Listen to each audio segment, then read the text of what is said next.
Hey everybody, welcome back to the channel. We've got a brand new article in the world of Palantir, and this article was published by a pretty interesting organization. Over the past couple of weeks, we've had articles from CNBC, really deep dive, investigative, journalistic pieces on what Palantir is doing in the healthcare space. We've had articles from Politico, we've had articles from Forbes, we've had articles going a couple months back to the Washington Post and the New York Times talking about what Palantir is doing in Ukraine. Yesterday, Time magazine released a dedicated piece on Palantir. And this is important for a couple of reasons. What we're going to do in this video is I'm going to read through the piece. So if you haven't read through the piece, you're going to hear me read through it. Probably will take about 5-7 minutes and I'll be analyzing it as I read it. It's a really, really good piece. I mean, it was just one of those pieces where a guy came, he visited Palantir's offices, really got to play with the defense AIP software and had some interesting insights. But before we get into that, why is Time important? Time is one of those brands that's been around for more than a century. For those that are a little bit older, you might remember the actual Time physical magazine was sent to people's houses. My mom had a subscription for those, and back in 2010, 2011, we would get one every single week, and we had a pile of them in our house, and you would look through them, and Oprah would be on the cover, and all these influential figures. I believe Time still does a list of like the top most 100 influential people in the world. They have a person of the year, all this stuff, and it's really interesting. I wouldn't characterize Time as necessarily liberal or democratic or conservative. Trump was person of the year once. Like they try to just find interesting things to talk about because it's like the lifestyle brand of magazines. Like what's going on in the world? What are the really interesting things we can discuss? And can we make articles out of it that are interesting for people to see? It used to go mainly print, and I think the print is still around, but now it has turned digital. Mark Benioff, I believe in 2018, bought the magazine for $190 million. Mark Benioff is the owner of Salesforce, the creator and founder of Salesforce. Salesforce is like a $200 billion company now. So he bought it for $190 million and he took off the paywall, which means now no one has to subscribe to Access Times. It's all free and it's just supported by advertisements. So it's a really interesting organization. And when I saw this title yesterday, I was on the line getting some lunch at Chipotle, and I never invested in Chipotle because I didn't know about Chipotle back when Bill Ackman was investing in Chipotle, but I know about Palantir now, so hopefully one day Palantir will have Chipotle-like returns. And I was just standing in line, and I see this title, How Palantir is Shaping the Future of Warfare, and I was like, oh my goodness. Like when I saw Palantir in the title, I was like, Time did a dedicated piece on Palantir. This little $30 billion company that no one in the world really cares about outside of us and some people on Twitter, like Time did a piece on them. It's pretty incredible. So let's get through the article. We'll read through it. We'll talk about it, and we'll keep going from there. All right. There is a sense of uneasiness when the screens light up. Excitement, yes, because you're being shown a new way to fight a war, having gained access to a perspective until now closed to human perception. But also modesty, because the action is down below, 1,000 miles below, and all the courage and suffering of the battle are so distant as to almost lose their human meaning. In a recent visit to Palantir's offices in London, I was able to witness firsthand how the firm's superior data technology really works. I've not been able to stop thinking about the experience ever since. What a way to start an article. Palantir's founding team, led by investor Peter Thiel and Alex Karp, wants to create a company capable of using new data integration and data analytics technology, some of it developed to fight online payments fraud, to solve problems of law enforcement, national security, military tactics, and warfare. They called it Palantir after the magical stones in The Lord of the Rings. Palantir, founded in 2003, developed its tools fighting terrorism after September 11th and has done much extensive work for government agencies and corporations, though much of it is a secret. It went public in 2020. But through its 20 years in business, the question has just been how capable are its systems and what could it achieve on a large scale in a conflict? Can it deliver in a war between large enemies and with great firepower? The following scenario has also been described to me by a Ukrainian commander rather than Palantir, which does not comment on operational details. As Ukraine launches several and potentially dozens of thrusts across the full front line, Russia has to bring reserve forces out of hiding, which Ukraine can track in real time using satellite and drone imagery, as well as visual recognition algorithms, and target with unprecedented speed and precision. Before the start of the current offensive, and now it's in early stages, Ukraine has spent weeks shaping the battlefield by destroying command and control centers, logistics, munition, depots deep behind enemy lines, and in some cases, it used the newly available and long-range Storm Shadow missiles. In my recent visit to the London office, Palantir's largest and its main research hub outside of the US, where they just established their AI headquarters as well, I was first shown the Earth's orbit. The screen on the wall comes alive with images of thousands of satellites in low Earth orbit. Palantir's Meta Constellation platform allows the user to talk to these satellites to answer a specific query. Imagine you want to know what is happening in a certain location and a time in the Arctic. Click on a button and Meta Constellation will schedule the right combination of satellites to survey the designated area. Even I didn't know that was possible And, I'm familiar with the software, but didn't know it could do that. Remarkably, the software can deploy algorithms at the source so that only those images where the algorithms find valuable information are downloaded, saving time. It's a cat and a mouse game. The same software can help you find a blind interval when no satellite is covering a particular area. Or perhaps you can fool your opponent into thinking they have found a blind interval by using stealth satellite technology or hacking their systems. Increasingly, the real battle will take place not on the ground and not in space, but inside computer code. So far, already getting to the article, Constellation is a product that we've known about for a long time, using geospatial imagery to be able to create data and intelligence on the battlefield. The idea that you could press a button and certain satellites in the air come together using edge AI and unique algorithms to then give you the right insights or an answer to a specific query about what you're looking at from Earth, right? From a bird's eye view of Earth, is absolutely incredible. And you could obviously imagine what that means on the battlefield if you're trying to find a certain enemy's tanks or whatever they may be, certain areas they're hiding out, and be able to target efficiently because you actually have that software. The target coordination cycle: find, track, target, and prosecute. As we enter the algorithmic age, time is compressed. From the moment the algorithm set to work detecting their targets until these targets are prosecuted, a term of art in the field, no more than 2 or 3 minutes elapse. In the old world, that process might take 6 hours. As I look into the screen, it occurs to me that armies today are still operating in that world, following military doctrines that were tested and developed in a world where the cycle was measured in hours. Their equipment and movements are too large, too visible, too slow, and ultimately too vulnerable. The US military will face this problem if and when it has to fight a peer competitor such as China. If a particular outcome falls short, the whole process is automatically corrected and improved, from target identification to effector pairing, a term referring to the selection of the appropriate weapon systems for a given target and battlefield. Simultaneously, feedback from deployed models may then be used to refine, recalibrate, or develop new models to replace previously deployed ones. The platform is then able to integrate data from multiple and disparate sources, think satellites, drones, open source intelligence, while allowing a new level of decentralized decision-making. We've seen Palantir software, or at least we understand it from an enterprise perspective, of taking siloed pieces of data, marketing, accounting, sales, financials, all that stuff, put it together, and then give you that ontological view of your business, a common foundation of truth, and be able to make decisions. Now, we're looking at it from a governmental perspective, specifically on the Warfield. You've got satellites, drone, open source intelligence, ingesting and integrating all of that data from disparate sources.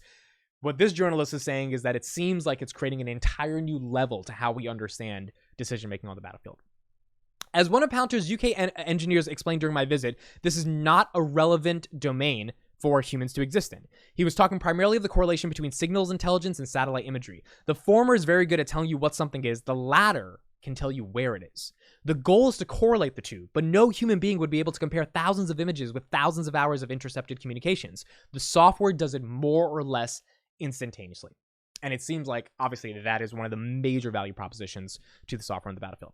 Some tranches of the targeting process can be considerably automated. Just as a deep learning algorithm knows how to recognize a picture of a dog after some hours of supervised learning, the Palantir algorithms can become extraordinarily apt at identifying an enemy command and control center. Presumably, there are hundreds or thousands of indicators for such a target, which can be graded according to relevance. Machine learning algorithms are particularly suited for warfare because their very high number of variables, most invisible to the human eye, make them very difficult to deceive or evade.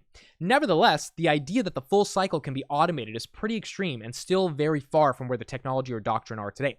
The Palantir strategists I spoke to disowned any interest in transforming their software from a tool into an autonomous agent. I think obviously they don't want the software to literally act on its own and carry out targeting and missions. They want it to be a tool for generals and people in the military to use in a way that speeds up their conclusion to a decision versus, just does attacks on its own. I don't think anyone kind of wants that future. Next step, target. Here, Ukraine has made some remarkable breakthroughs on its own. The Kairopa software allows commanders to enter target coordinates into a tablet, and then the detection of firing and the distance of the target are calculated automatically.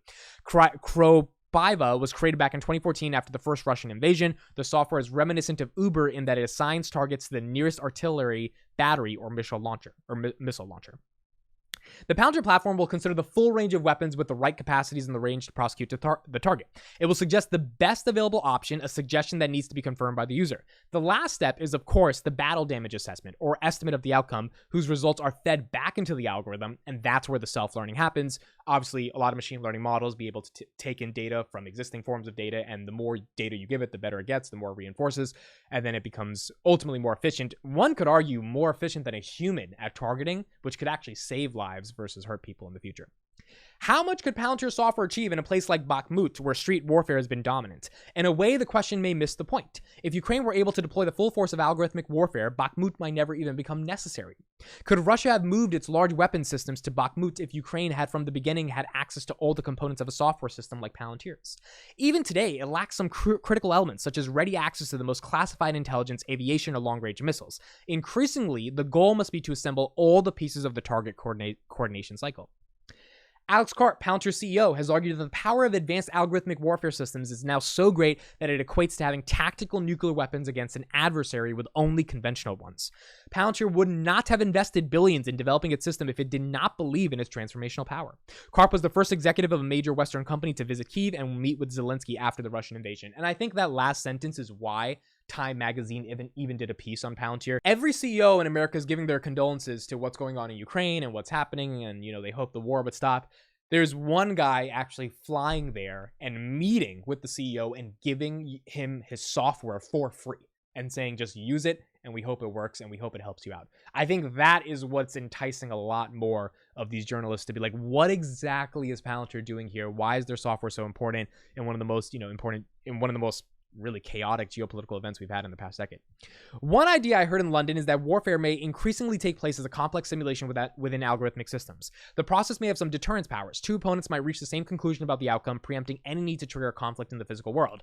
Is this utopian? Probably. The most likely scenario is an algorithmic arms race happening at superhuman speed. Here, China rather than Russia is the real opponent. Taiwan rather than Ukraine is where the algorithm takes over. So this is a really interesting point as well. The idea that algorithms could become so advanced that if, for example, Russia and the US are using the same algorithms, that it almost creates a mutually assured destruction type of effect, because it's like, well, if we know you're going to be there and I'm going to be there, then we're both not going to go there, which means there's going to be no targeting, which means it kind of creates no killing, no death, because both systems are so smart that they know how each other's going to act. Now, is that utopian? Probably. But even the potentiality of a concept like that existing because of how high tech these systems are and their ability to neutralize the opponent is really just it's incredible to imagine that these systems are getting at that speed.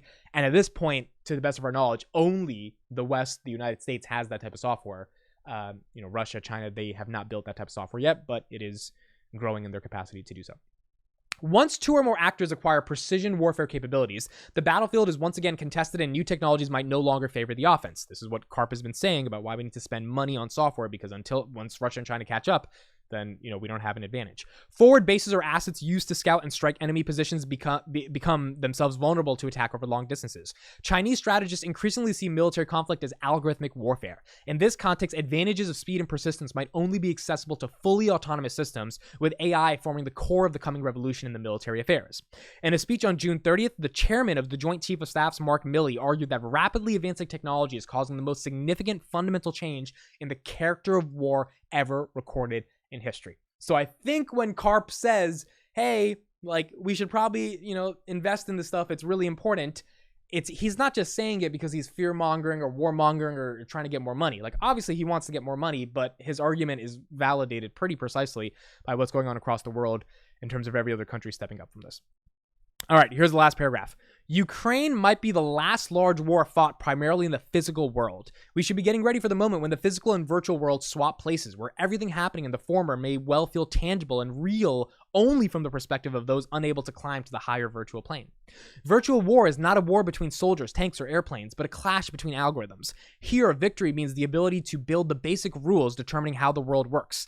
Inferior algorithms will simply operate according to the rules and outcomes set by more foundational software. Geopolitics used to mean the struggle to control the physical world. In the future, it will be all about the struggle to build a virtual one. This is why I said that this article is absolutely fantastic at describing what is going on from a geopolitical perspective at the intersection of everything going on in the tech revolution with AI. Essentially, the way I'm interpreting this article is that this journalist has concluded, based upon everything they've seen, and again, this is just one person's perspective, but their perspective is the Warfield is turning to a different light. It's not just going to be physical anymore. It's not just going to be guns and helicopters. It's going to be, do you have the software to know what the other opponent is doing? And if you do, then you can strike. And if you don't, you are at a fundamental disadvantage. If you believe the world is becoming more deglobalized and there's going to be more chaos in the world, and none of us want that to happen, I feel like I have to give a disclaimer every time saying, I don't want war. I don't want China, Taiwan. I don't want Russia, Ukraine. But if that is inevitable because they don't believe in democracy, they want to impose their will. And if they want to impose their will, they're going to do whatever the heck they want to do. Then we have to be ready and we have to be prepared for it. Joe Biden just did an interview on CNN, and it was actually a very competent interview where he was speaking pretty eloquently, and he doesn't speak like that all the time. So I thought this one was actually really good by him. And he was basically saying, look, I call Xi Jinping, and Xi Jinping tells me that he wants communism and dictatorships and what China believes is in terms of equality to be the worldwide values. When the interview asked, hey, do you think Xi Jinping really cares about imposing those values in the world? Joe Biden was like, yes, that's exactly what he wants to do. And if that's the case, and all the little tensions going on in the South China Sea right now, we cannot, as a human species, be like, oh, everything's okay. Nothing's going to happen. They're not going to invade Taiwan. Especially when the Taiwanese prime minister is saying it's not a question of if, it's a question of when.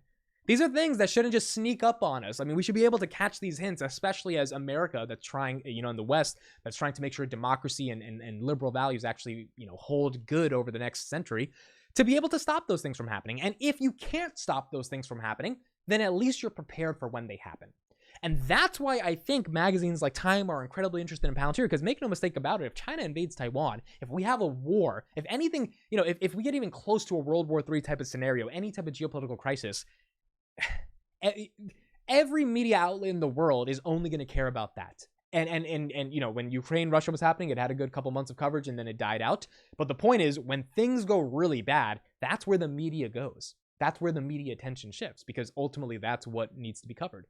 And if that Wagner crisis a couple of weeks ago, right? Like the whole world was obsessed with that for a couple of days and then it ended. But like, that shows you the depth of how the media explores these types of scenarios, because when it happens, it happens.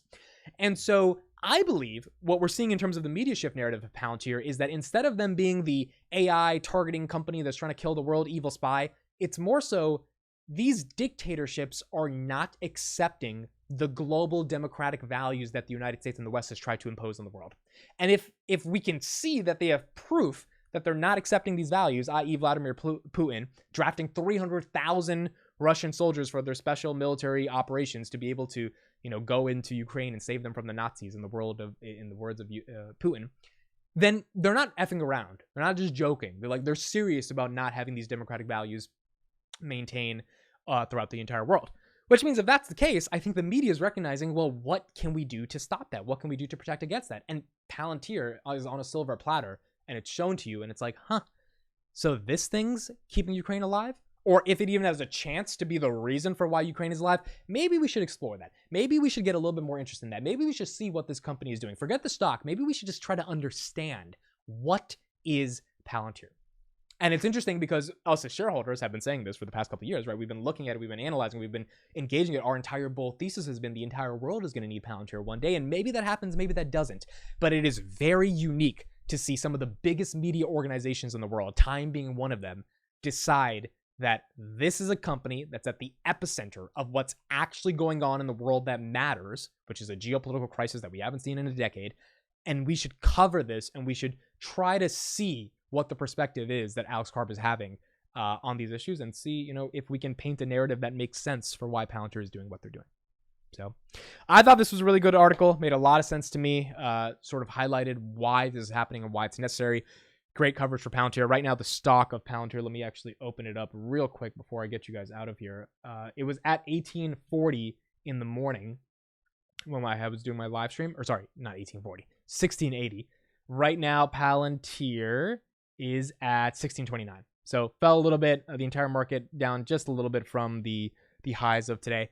But look, did this article push it over the edge? I don't know. All I know is that these types of narratives propagating in the investment community and hedge fund managers and VC, very influential people read Time magazine. There's high net worth people that are reading this type of content. This type of content gets distribution. Time gets 20 million unique visitors to their website every single month. For them to see this type of stuff, it makes them a little bit more curious about what's going on with Palantir. And if the world starts to recognize that, things can get really interesting in the context of this company. So those are my thoughts. Thanks so much for listening and watching. Please subscribe to dailypalantir.com/subscribe, my free email newsletter every single day. I'll see you guys in the next one.